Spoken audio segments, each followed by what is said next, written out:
कृष्णा भक्ति चैनल में आपका स्वागत है। इस वीडियो को लाइक करें, चैनल को सब्सक्राइब करें और बेल आइकन दबाएं।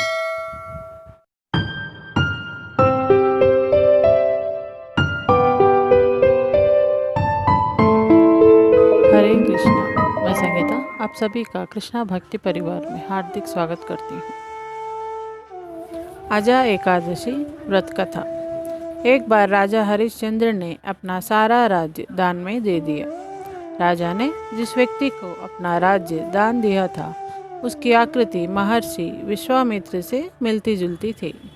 अगले दिन महर्षि उनके दरबार में पहुँचे। तब सत्यवादी राजा हरिश्चंद्र ने स्वप्न में दान दिया अपना सारा राज्य उन्हें सौंप दिया। जब राजा दरबार से चलने लगे तभी विश्वामित्र ने राजा से 500 स्वर्ण मुद्राएं मांगी।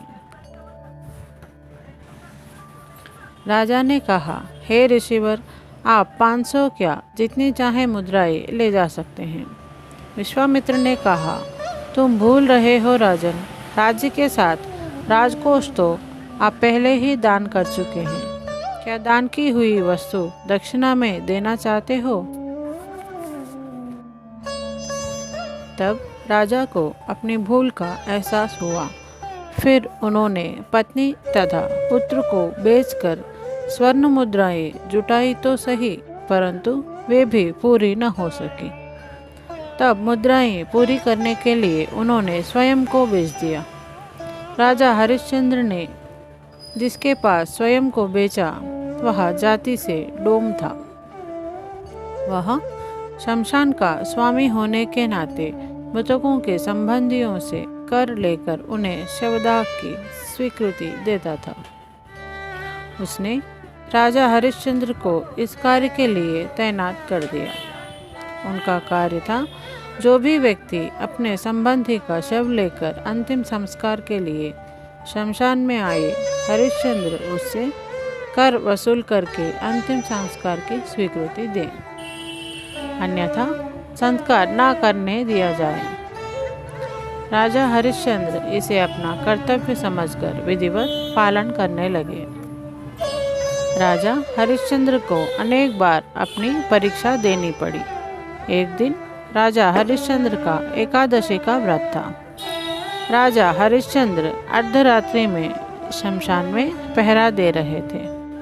तभी वहाँ एक स्त्री अपने पुत्र का दाह संस्कार करने के लिए आई।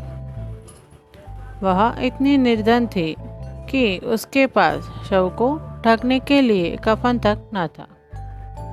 शव को ढकने के लिए अपनी आधी साड़ी फाड़कर कफन बनाया था।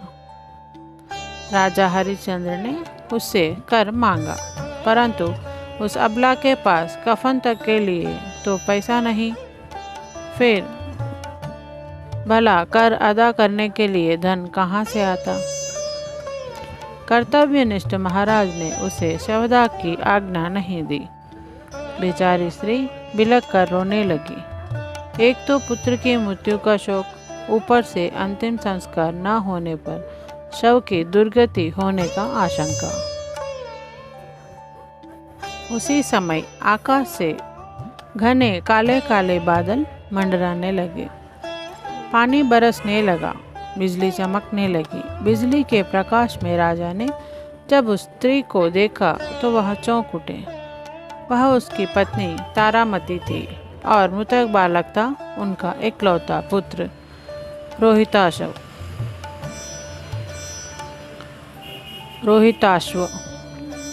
जिसका सांप के काटने से असमय ही देहांत को हो गया। पत्नी तथा पुत्र की इस दीन दशा को देखकर महाराज विचलित हो उठे। उस दिन एकादशी थी और महाराज ने सारा दिन उपवास रखा था।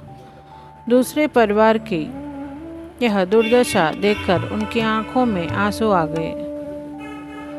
वह भरे हुए नेत्रों से आकाश की ओर देखने लगे, मानो कह रहे हो, हे ईश्वर, अभी और क्या क्या दिखाओगे। परंतु यह तो उनकी परीक्षा की घड़ी थी।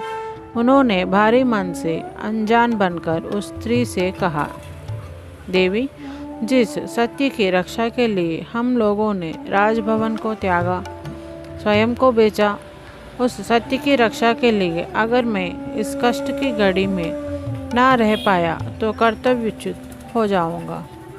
यद्यपि इस समय तुम्हारी दशा अत्यंत दयनीय है, तथापि तुम मेरी सहायता करके मेरी तपस्या की रक्षा करो।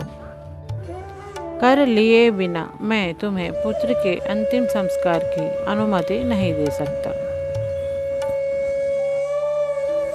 रानी ने सुनकर अपना धैर्य नहीं खोया और जैसे ही शरीर पर लिपटी हुई आधी साड़ी में से आधी फाड़कर कर के रूप में देने के लिए हरिश्चंद्र की ओर बढ़ाई तो तत्काल प्रभु प्रकट होकर बोले, हरिश्चंद्र, तुमने सत्य को जीवन में धारण करने का उच्चतम आदर्श स्थापित करके आचरण की सिद्धि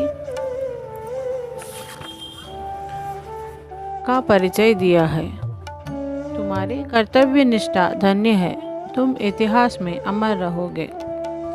राजा हरिश्चंद्र ने प्रभु को प्रणाम करके आशीर्वाद मांगते हुए कहा, भगवान, यदि आप वास्तव में मेरी कर्तव्य निष्ठा और सत्याचरण से प्रसन्न हैं तो इस दुखिया स्त्री के पुत्र को जीवन दान दीजिए।